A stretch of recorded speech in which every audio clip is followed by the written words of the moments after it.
नमस्कार। तज्ञा TV network की ओर से आपका बहुत बहुत अभिनंदन, बहुत बहुत स्वागत। तज्ञा टीवी पर आजकल लोक कथा शिल्पी फणीश्वरनाथ रेणु जी की जन्म शताब्दी समारोह मनाया जा रहा है और इस जन्म शताब्दी सदी के अवसर पर उनकी कहानियों का पाठ करने का भार मुझे दिया गया है। मैं आपका अभिनंदन करता हूं और कई कहानियों के बाद आज की कहानी जो है पुरानी कहानी नया पाठ।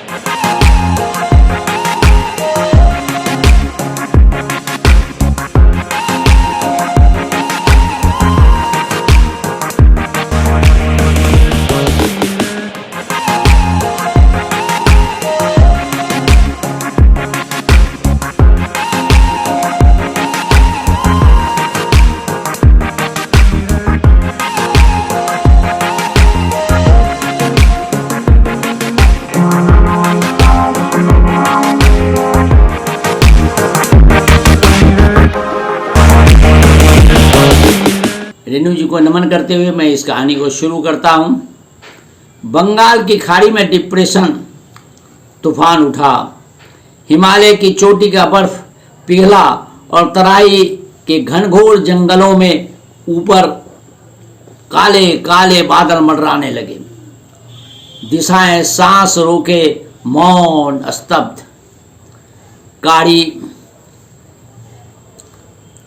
कोसी के कछार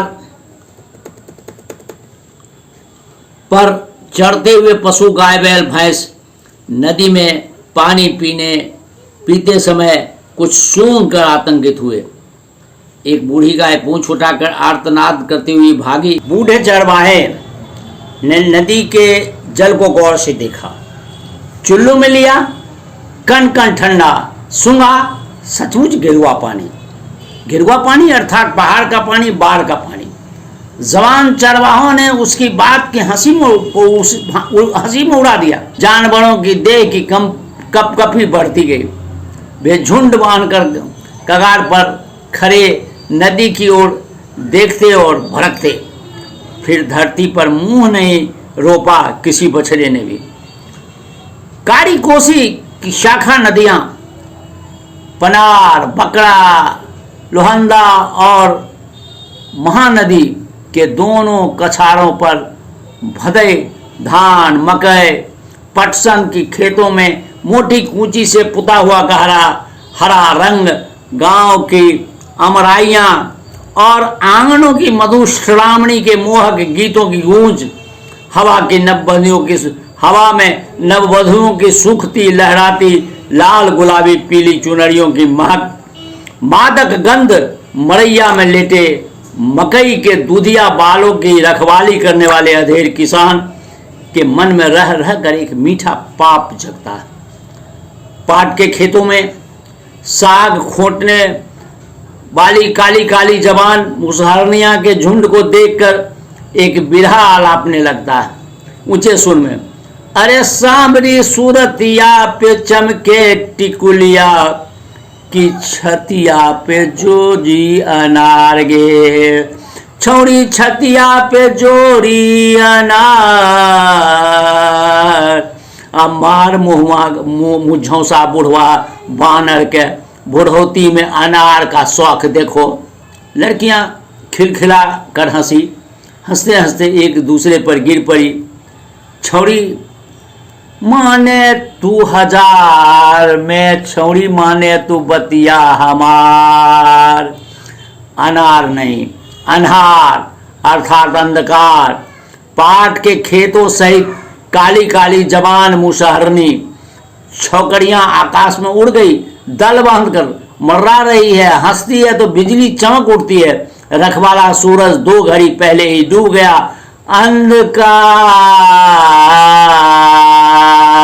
सांझ को बूंदाबूंदी शुरू हुई। मन में हुलास, गले में बरसाती गीत 12 मासा की लय में फूटकर निकल पड़ा।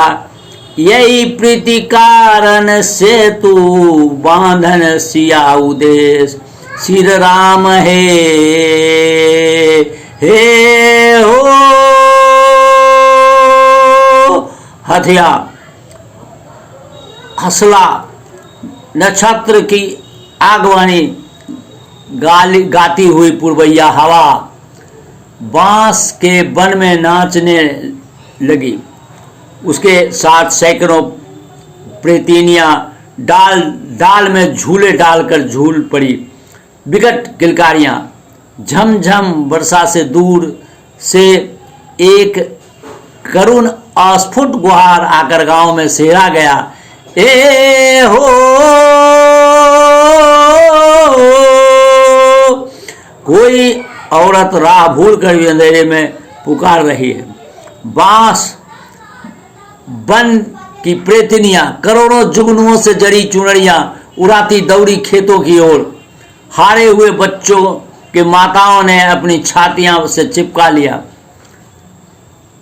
दूर नदी के किनारे खेतों में खड़ी कोई उसी तरह पुकारती गुहारती रही, हे ओ। खेत में लक्ष्मी आधी रात में सो रही है। सर्वनाश गुहार की पुकार क्रम से छीन होती गई और एक क्रुद्ध गुर्राहट की खौफनाक आवाज उभरी। गो हवाई जहाज, गो हवाई जहाज। गुर्राहट की पुकार क्रमशः निकट आ रही है। सबसे उत्तर वाले गांव के सैकड़ों लोग एक साथ चिल्ला उठे। भयातुर प्राणियों के कंठों से चीखें निकली, बाप रे बाप। बाढ़, बकरा नदी का पानी पूरब पश्चिम दोनों कछार पर छह छह कर रहा है। मेरे खेत के मड़ैया के पास कमर भर पानी है। दुहाई कोसिका महारानी, इस इलाके के लोग हर छोटी बड़ी नदी को कोसी कहते हैं। कोसी बराज बनने के बाद भी बाढ़ कोसिका मैया से भला आदमी जीत सकेंगे? लो और बांधो कोसी को। अब क्या होगा? गांव के लोगों की आंखों की रोशनी बंद हो गई। एक तरल अंधकार में दुनिया डूब रही है। प्रलय प्रलय। निरुपाय और असहाय लोगों ने झांझ मृदंग बजाकर कोसी मैया की वंदना गीत शुरू किया। जवानों ने टांगी कुदाली से बांस को बल्लियों लकड़ियों को काट कर मचान बांधना शुरू किया। मृदंग झांझ को ताल पर फटे कंठों से भयोत्पादक सुर कि आहे मैया कोशिका, हे मैया तो हरे चरण मागे मैया, ओरहुल फूल वागे की है मैया हमहू चढ़ायब है। धिन तक धिन्ना छमक छमक कट छम छमक कट छम। उतराही गांव का एकमात्र पढ़ुआ पागल हंसता हुआ इसी ताल पर जनकवि नागार्जुन की कविता की आवृत्ति कर रहा था। ताता थैया नाचो नाचो कोसी मैया। और सचमुच उसी ताल पर नाचती हुई कोसी मैया आई और देखते ही देखते खेत खलिहान गांव घर पेड़ सभी इसी ताल पर नाचने लगी। ताता थैया धिन तक धिन्ना छमक छम छमक कट छम। मुंह बाए विशाल मगरमच्छ की पीठ पर सवार 10 भुजा कोसी नाचती निकलती अट्टहास करती आगे बढ़ रही थी। अब मृदंग झांझ नहीं, गीत नहीं, सिर्फ हाहाकार। किंतु नौजवान लोग जीवट के साथ जुटे हुए मचान बांध रहे हैं, केले के पौधों को काटकर बेड़ा बना रहे हैं। जब तक सांस तब तक आस। उसरे पर पानी आ गया है, उसारे पर पानी आ गया है, बछड़ू बहा जा रहा है। धरो पकड़ो पकड़ो, अरे किसका घर गिरा? मरैया में कमर भर पानी। तार के पेड़ पर कौन चढ़ रहा है? घर में पानी घुस गया। अरे बाप छप्पर पर चढ़ जा। माय गे ए बाबा, ओहो दुहाई संभल के हो, गिरा गिरा छप्पर चढ़ जा। ए सुगनी, ए रमललवा, आ दीदी, हाय हाय माय, ओ बाबा, ओ ईश्वर महादेव, ले गया डूबा। आंगन में छाती भर पानी। यह छप्पर कमजोर है, नहीं नहीं, यहाँ जगह नहीं है। हे ले गिरा भैंस का बच्चा बहा। रे डोमन, ए डोमन, सांप सांप, जय गोरा पार्वती, रस्सी कहाँ है, हंसिया दे। बाप रे बाप, ताता थैया, नाचो नाचो कोसी मैया, चमक्कट चमक्कट। भोर के मटमैले प्रकाश में तार की फुनगी पर बैठे हुए वृद्ध गिद्ध ने देखा बहुत दूर तक गिरुआ पानी पानी पानी। बीच बीच में टापुओं जैसे गांव, घरों और पेड़ों पर बैठे हुए लोग। वहाँ एक भैंस की लाश डूबे हुए पाट पर मकई के पौधों के फुनगियों के उस पार। राजगिद्ध पांखें तोलता है, उड़ान भरता है। हाहास। जंगली ऊतकों की टोली अपने घोंसलों और अंडों की खोज कर रही। टिटी असगुन और अमंगल भर बोल रही है। बादल फिर गिर रहे हैं, हवा फिर तेज हुई। दुहाई, इस क्षेत्र के पराजित उम्मीदवार पुराने जनसेवक जी का सपना सच हुआ। कोशिका मैया ने उन्हें फिर जनसेवा का अवसर दिया है। जय हो, जय हो। इस बार भगवान ने चाहा तो वे विरोधी को पछाड़ कर दम लेंगे। वे कस्बा रामनगर के एक व्यापारी की गद्दी से टेलीफोन करके जिला मजिस्ट्रेट राज्य के मंत्रियों से योग सूत्र स्थापित कर रहे हैं। Hello hello. राजधानी के प्रसिद्ध हिंदी दैनिक पत्र के स्थानीय निज संवाददाता को बहुत दिन के बाद ऐसा महत्वपूर्ण समाचार हाथ लगा है। क्या प्रेस टेलीग्राम का फॉर्म नहीं है? ट्रा ट्रा टक्का ट्रा ट्रा। हेलो हेलो हेलो पुरनिया, हेलो कटिहार, ट्रा ट्रा टक्का टक्का। हेलो, मैं जनसेवक शर्मा बोल रहा हूँ। जी जी जी। करीब 50 गांव एकदम जलमग्न डूब गए हैं। नहीं हुजूर, नाव नहीं गांव। गांव माने विलेज, विलेज जी, सुनाई नहीं पड़ रहा है। नाव एक भी नहीं है हुजूर। डीएम को ताकीद कर दिया जाए जरा। जी, इस इलाके का एमएलए जी जी, वह विरोधी पार्टी का है। जी जी जी जी। Hello hello hello. जनसेवक जी ने संवाददाता को पोस्ट ऑफिस के काउंटर पर पकड़ा और उसे चाय की दुकान पर अपना बयान लिखाने के लिए ले गया। किंतु चाय की दुकान पर सुविधा नहीं हुई तो उसने अपने डेरे पर ले गए। लिखो, स्मरण रहे कि ऐसा बार स्त्रीलिंग है, तब ऐसी बार ही लिखो। हाँ, तो स्मरण रहे कि ऐसी बार इसके पहले कभी नहीं आई। किंतु 10 साल पहले तो, अजी इस 10 साल पहले की बात कौन याद रखता है? तो लिखो कि सूचना मिलते ही आधी रात को मैं बाहर घर से इलाके, और सुनो आज ही स्टेटमेंट चला जाए। वह ये वक्तव्य सबसे पहले मेरा छपना चाहिए। संवाददाता अपनी पत्रकारोचित बुद्धि से काम लेता है, लेकिन एमएलए साहब ने तो पहले ही बयान दे दिया है। फर्स्ट प्रेस इंडिया को सीधे टेलीफोन से जनसेवक शर्मा का चेहरा उतर गया। इतने दिन के बाद भगवान ने जनसेवा का अवसर दिया और वक्तव्य चला गया। पहले विरोधी का, दुश्मन का। चीनी आक्रमण के समय भी भाषण देने और फंड सुनने में वह पीछे रह गए थे, और इस बार भी। सुनो, मैंने कितने बाढ़ग्रस्त गांव के बारे में लिखा था? 50, उसको 150 कर दो। ज्यादा गांव बाढ़ग्रस्त होगा तो रिलीफ भी ज्यादा मिलेगा। इस इलाके को अपने क्षेत्र की भलाई के लिए सब कुछ कर सकता हूँ, और झूठ क्यों? भगवान ने चाहा तो कल तक 100-200 गांव जलमग्न हो सकते हैं। संवाददाता को अपना वक्तव्य देने के बाद उन्होंने अपने कार्यकर्ता को की विशेष आवश्यक और अर्जेंट बैठक बुलाई। वक्तव्य में उन्होंने जिस बात की चर्चा नहीं की उसी पर प्रकाश डालते हुए सुझाया, यह जो बरदहा बांध बना है पिछले साल, इसके कारण इस कस्बा रामपुर पर भी इस बार खतरा है। पानी को निकास नहीं मिला तो कल सुबह तक ही हो सकता है। पानी यहाँ के गाड़ीबान ये टोला तक ठेल दे। गाड़ीबान टोले के कर्मठ कार्यकर्ताओं ने एक दूसरे की ओर देखा। आंखों ही आंखों में गुप्त कार्रवाई करने का प्रस्ताव पास हो गया। दूसरे ही दिन सुबह में संवाददाता ने संवाद भेजा, आज रात बरदहा बांध टूट जाने के कारण करीब 150 गांव फिर डूबे। टक्का टक्का ट्रा ट्रा। जनसेवक जी टंक से पुकारने लगे, hello hello hello Patna, hello Patna. कस्बा रामपुर के व्यापारियों और महाजनों ने समझ लिया शुभ लाभ का ऐसा अवसर बार बार नहीं आता। चीनी आक्रमण के समय वे हाथ मल कर रह गए। यह अकाल का हल्ला चल ही रहा था कि भगवान ने बाढ़ भेज दिया। दरवाजे के पास एक आई हुई गंगा में कौन नहीं हाथ धोएगा भला। उनके गोदाम खाली हो गए, रातों रात वही खाते दुरुस्त। अकाल पीड़ितों के लिए फंड में पैसे देने की सरकारी गैर सरकारी अपील पर उन्होंने दिल खोल कर पैसे दिए। अनाज कहाँ? सरकारी कर्मचारियों ने उसके खाली गोदामों पर सरकारी ताले जड़ दिए। भाइयों आज शाम को स्थानीय टाउन हॉल यानी थिएटर हॉल में कस्बा रामपुर की जनता की एक विराट सभा होगी।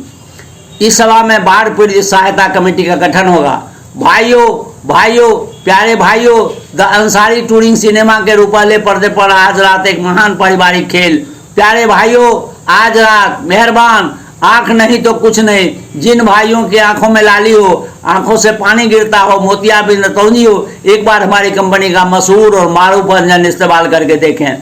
मैं क्या करूँ राम, मुझे बुढ़ा मिल गया, मैं क्या करूँ राम, मुझे बुढ़ा मिल गया। छप गया इस इलाके का ताजा समाचार। 200 गांव डूब गए। आ गया सस्ता बम्बैया चादर। आ गई रिलीफ की गाड़ी। आ गई 3 दर्जन नावें। सिंचाई मंत्री जी आ रहे हैं। भिक्षा दो माई, भिक्षा दो, चावल कपड़ा पैसा दो। इनकलाब जिंदाबाद जिंदाबाद जिंदाबाद। कस्बा रामपुर के दोनों स्कूल, मिडिल और उच्च माध्यमिक विद्यालय के लड़के जुलूस निकाल कर गीत गा कर फटे पुराने कपड़े बटोरते रहे। शाम होते होते 2 दलों में बट गए। रात गाली गलौज शुरू होकर लाठी लठौल और छुरेबाजी तक बढ़ गई। दिन भर जुलूस में गला फाड़ कर नारा लगाया, गाना गाया मिडिल स्कूल के लड़कों ने, और लीडर में नाम लिखा गया हायर सेकेंडरी के लड़कों का। मारो साले को। किंतु रिलीफ कमेटी के सभापति श्री जनसेवक शर्मा जी विरोध निर्वाचित हुए। एमएलए साहब को लोगों ने खूब खींचा। वोट मांगते समय तो खूब लाभ का बघार रहे थे, और अभी सरकारी रिलीफ वोट की बात तो दूर, एक फूटी नाव तक नहीं जुटा सके। जवाब दीजिए, क्यों आई यह बाढ़? आपकी बात नहीं सुनी जाती तो दे दीजिए इस्तीफा। एमएलए साहब के सभी मिलिटेंट बढ़कर अनुपस्थित थे। नहीं तो बात यहाँ भीड़ होड़ेबाजी से शुरू होकर सभी राजनीतिक पार्टियों के प्रमुख नेता अपने अपने कार्यकर्ताओं के जत्थे के साथ कस्बा रामपुर पहुंच रहे हैं। इनके अलग अलग कैंप कर रहे हैं। सरकारी डॉक्टरों और नर्सों की टोली अभी पहुंची है। डक बंगले के सभी कमरों में ऑफिसरों के डेरे हैं। अफसरों की कोऑर्डिनेशन मीटिंग बैठी है। सभी राजनीतिक नेताओं ने अपने प्रतिनिधि का नाम दिया है विजिलेंस कमेटी की सदस्यता के लिए। प्राय सभी पार्टियों में 2 गुट है, ऑफिशियल ग्रुप, डिसिडेंट। हर कैंप में एक दबा हुआ असंतोष सुलग रहा है। कल मुख्यमंत्री जी आसमानी दौरा करेंगे। केंद्रीय खाद्य मंत्री जी उड़कर आ रहे हैं। नदी घाट योजना के मंत्री जी ने बयान दिया है और रिलीफ भेजा जा रहा है। चावल, आटा, तेल, कपड़ा के राशन तेल, माचिस, साबुदाना, चीनी से भरे 10 सरकारी ट्रक रवाना हो चुके हैं। कल सारी रात विजिलेंस कमेटी की बैठक चलती रही। भाइयों, आज शाम को म्यूनिसिपल मैदान में आम सभा होगी, जिसमें सरकार की वर्तमान रिलीफ नीति के खिलाफ घोर असंतोष प्रकट किया जाएगा। रिलीफ कमेटी का मनमाना गठन करके भाइयों, कल 10:30 बजे दिन में कॉमरेड चौबे स्थानीय रिलीफ ऑफिसर के सामने अनशन करने के लिए जा रे बेईमान तोरा एको न धर्म हाय कछु न शरम, जा रे बेईमान तोरा एको न धर्म। भाइयों, 2 दिन से छप्परों पेड़ों और टीलों पर बैठे पानी से घिरे भूखे प्यासे और असहाय लोगों ने देखा नावें आ रही है। अगली नाव पर झंडा है, कांग्रेसी झंडा। पिछली नाव पर भी, मगर दूसरे रंग का। जय हो महात्मा गांधी की जय। इसमें महात्मा गांधी की जय की क्या बात है? हड़बड़ाओ मत, नहीं तो डाली टूट जाएगी। तीसरी नाव, अरे रे नाव नहीं, मवेशी की लाश है और उस पर 2 गिद्ध बैठे हैं। हवाई जहाज नावें करीब आती गई। अगली नाव पर जनसेवक जी स्वयं सवार है। उनकी नाव पर माइक फिट है। वे दूर से ही अपनी भूमिका बांध रहे हैं। भाइयों, हालांकि पिछले चुनाव में आप लोगों ने मुझे वोट नहीं दिया, फिर भी आप लोगों के संकट की सूचना पाते ही मैंने मुख्यमंत्री, सिंचाई मंत्री, खाद्य मंत्री, पिछली नाव पर विरोधी दल के कार्यकर्ता थे, उन्होंने एक स्वर में विरोध किया। यह अन्याय है। आप सरकारी नाव और सरकारी सहायता का इस्तेमाल गलत तरीके से पार्टी का प्रचार में जनसेवक जी रिलीफ कमेटी के सभापति हैं, उन्हें विरोध की परवाह नहीं, वे जारी रखते हैं। भाइयों, आप लोग हमारे कार्यकर्ताओं को अपनी संख्या, नाम लिखा दें। आप लोग एक ही साथ हरभरा कर नाव पर मत चढ़ें। भाइयों, स्टॉक अभी थोड़ा है, नाव की भी कमी है, इसलिए जितना भी वापस में सलाह करके बांट बंटवारा। रिलीफ कमेटी के सभापति की नाव जलमग्न क्षेत्र में भाषण देती हुई चली गई। साथ वाली नाव पर बैठे लोग लगातार विरोध करते हुए साथ चले। दोनों नाव से कुछ कार्यकर्ता उतरे बही खाता लेकर। बड़ी नाव आ रही है भैया, खाली नाव ये आ रही है या और भी कुछ? बच्चे भूख से बेहोश, मेरी बेटी लबेजान है। 2 दर्जन नावें शाम तक लोगों को बटोरती रही। रात को विजिलेंस कमेटी की बैठक में रिलीफ ऑफिसर ने स्पष्ट शब्दों में कह दिया, नाव पर किसी पार्टी का झंडा नहीं लगेगा। बगैर अंगूठा टिप लिए या बिना दस्तखत कराए किसी को कोई चीज़ नहीं दी जाए। हमें दुख है कि हम बीड़ी नहीं सप्लाई कर सकते। रिलीफ बांटते समय किसी पार्टी का प्रचार या निंदा करना गैर वाजिब है। ऐसा करने वाले को कमेटी का किसी प्रकार का काम नहीं सौंपा जाएगा। डॉक्टरों, नर्सों को अभी कोई काम नहीं, वे इंडोर और आउटडोर खेलों में मस्त हैं। गेम बॉल, 2 स्पेड की मिस बनर्जी की होलो, नो ट्रम्प। रेलवे लाइन के ऊंचे बांध पर, कस्बा रामपुर के हाट पर, पेड़ों के नीचे, स्कूलों में बाढ़ पीड़ितों के रहने की व्यवस्था की गई है। जिन गांव में पानी नहीं घुसा है मगर पानी से घिरे हैं, ऐसे गांव में भी लोगों के रहने की व्यवस्था की गई है। उनके लिए रोज राशन लेकर नावें जाती है। डॉक्टरों और नर्सों के कई जत्थे गांव में सेंटर चलाने के लिए भेजे गई है। पानी धीरे धीरे घट रहा है। मूसर और बहरदारों का दम कैंप के घेरे में कई दिन फूल रहा है। इन घुटते हुए लोगों के पानी घटने की खबर सुनते ही डेरा डंडा तोड़ दिया। वे पानी के जानवर हैं, पानी कीचड़ में वे महीनों रह सकते हैं। टीप देते देते अंगूठे की चमड़ी भी काली हो गई। भीख मांगकर खाना अच्छा, मगर रिलीफ का हलवा पूरी नहीं छूना। छी, वह कुर रखा वॉलंटियर मेरी सुगनी को फुसला रहा था। जानते हैं, सब चोरों का ये ठट। भाइयों, कैंप में जाने के पहले अपने इंचार्ज को अवश्य सूचित करें। जिन गांवों से पानी हट गया है वहां के लोग अब जा सकते हैं। उनके पुनर्वास के लिए रिलीफ कमेटी की ओर से बांस, खड़, सुतली और जरूरी सामान। भाइयों, आपको मालूम होना चाहिए कि आपकी सहायता के लिए आए हुए सामान वितरण में घोर धांधली हो रही है। आप खुद अपनी आवाज बुलंद करके मौजूदा कमेटी को भाइयों सुनिए दोस्तों, भाइयों पुकारते हुए दोनों घोषणा करने वालों ने एक दूसरे को झूठा बेईमान कहना शुरू किया। फिर मारपीट शुरू हुई। पुलिस ने शांति स्थापित करने के लिए लाठीचार्ज किया। कई बाढ़ पीड़ित रात भर हिरासत में रहे। राजधानी के प्रमुख अंग्रेजी पत्र ने पर्दाफाश करते हुए लिखा, छोटी छोटी नदियां, खासकर किसी भी पुरानी धाराओं को छोटे बड़े बांध बांधने में पीडब्ल्यूडी के इंजीनियरों ने अदूरदर्शिता से काम लिया। यही कारण है कि जिन क्षेत्रों में अभी बाढ़ नहीं आए वे जलमग्न है। इस बार सरकार के अकर्मण्य कर्मचारियों। दूसरे दैनिक ने इस बाढ़ की जिम्मेदारी पड़ोसी राज्य के अधिकारियों के सिर थोपते हुए लिखा कि पड़ोसी राज्य ने हमारे राज्य की सीमा में सटे हुए क्षेत्र में बराज बांधकर सारे उत्तर पूर्वी बिहार की तमाम छोटी नदियों का निकास अवरुद्ध कर दिया। बराज बनाने के लिए यदि हमारे राज्य अधिकारियों की सलाह परामर्श लिया जाता तो ऐसी बाढ़ नहीं आती। स्थानीय अर्थात जिला से निकलने वाली साप्ताहिक पत्रिका ने इस बाढ़ को मैप बाढ़ करार करते हुए प्रमाणित किया कि पड़ोसी राज्य नहीं, पड़ोसी राष्ट्र के कर्णधारों ने ही हमें डुबाया। बरदाहा बांध टूटने की जिम्मेदारी चूहों पर पड़ी। चूहों ने बांध के ये असंख्य मांद खोद कर जर्जर कर दिया एक ही साल में। पढ़िए ताजा समाचार। सारे राज्य में हाहाकार। राज्य में मौजूदा सरकार के खिलाफ अविश्वास के प्रस्ताव की तैयारी। मुख्यमंत्री के निवास पर अनशन। 50 टीन की राशन, 10 बोरा आटा चावल के साथ रिलीफ के नाव पनार नदी के बीच धारा में डूब गई, लापता हो गई। जनसेवक जी के विरोधियों ने मुकदमा दायर किया। करें, जनसेवक जी का काम बन चुका है। सारे इलाके में उनका जय जयकार हो रहा है। चुनाव में हारने और चीनी आक्रमण के समय पिछड़ जाने की सारी ग्लानि दूर हो गई। उन्होंने सूद सहित वसूल लिया। भगवान जरूर है कहीं न कहीं। भाइयों, ओ मेरे वतन के लोगों, जरा आंख में भर लो पानी। आकाश में गिद्धों की टोली भावड़ी ले रही है, सैकड़ों काले काले पंख मंडराते हुए बादलों जैसे। धरती पर मरे हुए पशुओं की लाशें, कंकाल, हरी भरी फसलों के सड़ते हुए पौधे, दुर्गंध दुर्गंध गंध, कीचड़, केचुए, कीड़े, धरती पर सड़ी हुई लाश, सरभारा लोगों की टोली, सिर झुकाए बचे खुचे पशुओं को हाँकते बाल बच्चों, मुर्गे मुर्गियों, बकरे बकरियों को गाड़ियों बांगियों और पीठ पर लाद कर अपने अपने गांव की ओर जा रही है। जहां न उसके मरैया साबित है, न खेतों में एक चुटकी फसल, किंतु उनके पैर तेजी से बढ़ रहे हैं। 30-32 दिन के रौरववास के बाद उनके दिलों में अपने बेघर गांव और कीचड़ से भरे खेत के लिए प्यार की बाढ़ आ गई है।